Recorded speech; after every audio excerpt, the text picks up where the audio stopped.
நேரம் பொன் போன்றது. இந்த தலைப்பில் பேச போகிறேங்க. என் சேனலை முதல் முறையாக பார்க்குறவங்க சப்ஸ்கிரைப் பண்ணிக்கோங்க. அப்போ தாங்க நான் போடுற வீடியோலாம் நோட்டிஃபிகேஷனாக வரும். அதனால் சப்ஸ்கிரைப் பண்ணிக்கோங்க. ஒரு மணி நேரமும் நமக்கு பொன் போன்றதுங்க. காலையில் 6 மணிக்கு எழுந்திருந்தால் ராத்திரி 10 மணி வரைக்கும் வேலை சரியாக தான் இருக்கும். இடையில காலையில் 1 மணி நேரம், சாயந்தரம் 1 மணி நேரம் நம்ம ரிலாக்ஸேஷனாக ரெஸ்ட் எடுத்துக்கலாம்.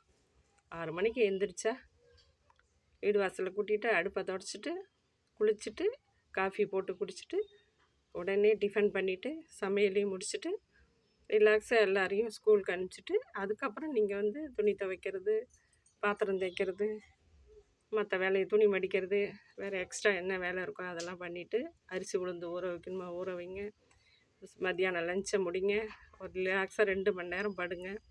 அப்புறம் எழுந்திருந்து துணியெல்லாம் எடுத்து மடித்து வச்சுட்டு வாசல் தெளித்து கோலம் போட்டு உங்களுக்கு என்ன வேலை ரொட்டேஷன் ஒர்க்கு, இப்போ ஸ்கூல் விட்டு வரணுமா இல்லை ஸ்கூலில் அழைக்க போகணுமா, போயிட்டு அழைச்சிட்டு வாங்க.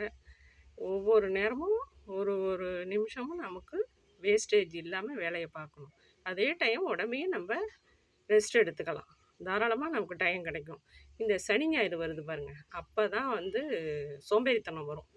காலையில் எழுந்திரிக்க மாட்டாங்க, லேட்டாக எழுந்திரிப்பாங்க. டிஃபன் அன்னைக்கு தான் பூரிக்கிழங்கு பண்ணணும்னு நினைப்பீங்க. அந்த பூரிக்கிழங்கை நீங்கள் நீங்கள் எப்போதும் போலவே ஆட்டோமேட்டிக்காக எல்லா வேலையும் முடிச்சுட்டு பண்ணி வச்சுட்டு நீங்கள் சமையலையும் முடிச்சு வச்சுட்டிங்கன்னா பசங்க லேட்டாக எழுந்திருந்தாலும் நீங்கள் டிஃபனை கொடுத்துட்டு லஞ்சு ப்ரிப்பேரிங்காக இருக்கும். நீங்கள் ரெஸ்ட் எடுத்துகிட்டு டிவி பார்க்கணுமா இல்லை செல்லு பார்க்கணுமா, வேறு எதாவது வேலை இருக்கா முடிச்சுட்டு நீங்கள் ரிலாக்ஸ்டாக 1 மணிக்கு சாப்பிட்லாம்.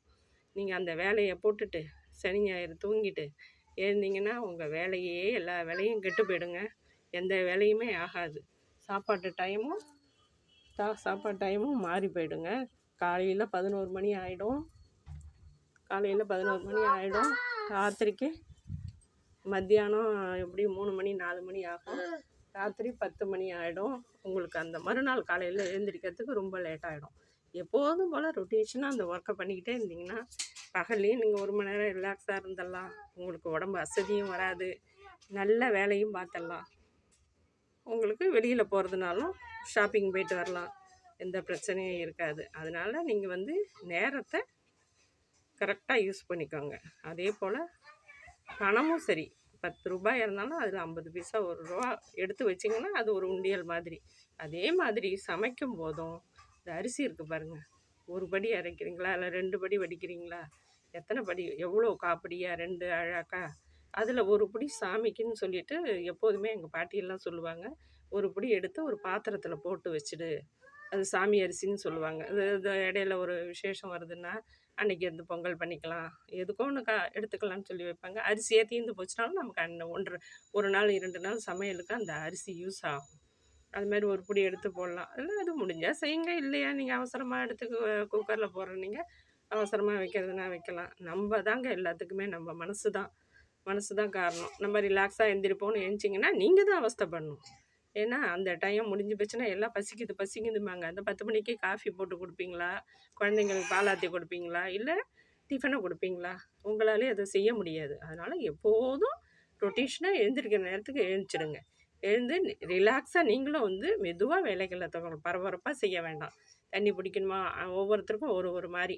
இப்போ மெட்ராஸ்லாம் எடுத்துக்கிட்டிங்கன்னா மெட்ரோ வாட்ரு, சேலம்லாம் எடுத்துக்கிட்டிங்கன்னா சேலம் இந்த சுற்று வட்டாரத்தெலாம் பார்த்திங்கன்னா மேட்டூர் தண்ணி, அதேமாரி சிதம்பரம் இந்த பக்கம் வட்டாரம் பார்த்திங்கன்னா கொள்ளிடம் வாட்ரு. அந்த மாதிரி தண்ணி பிடிக்கிற டைம் இருந்தால் அந்த டயத்துக்கு நம்ம எந்திரிச்சு தான் ஆகணும்.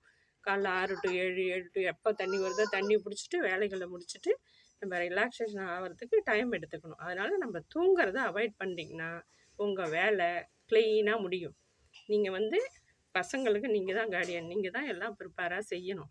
அதுங்களை வந்து உடம்பு ஆரோக்கியத்தையும் நீங்கள் பார்க்கணும். அதனால் நல்ல ஃபுட்டாக செஞ்சு குழந்தைங்கள நல்லபடியாக வளங்க, நல்லா படிக்க வைங்க. என்னுடைய வீடியோ பிடிச்சிருந்தா லைக் பண்ணுங்கள், ஷேர் பண்ணுங்கள், சப்ஸ்கிரைப் பண்ணுங்கள். தேங்க்யூ.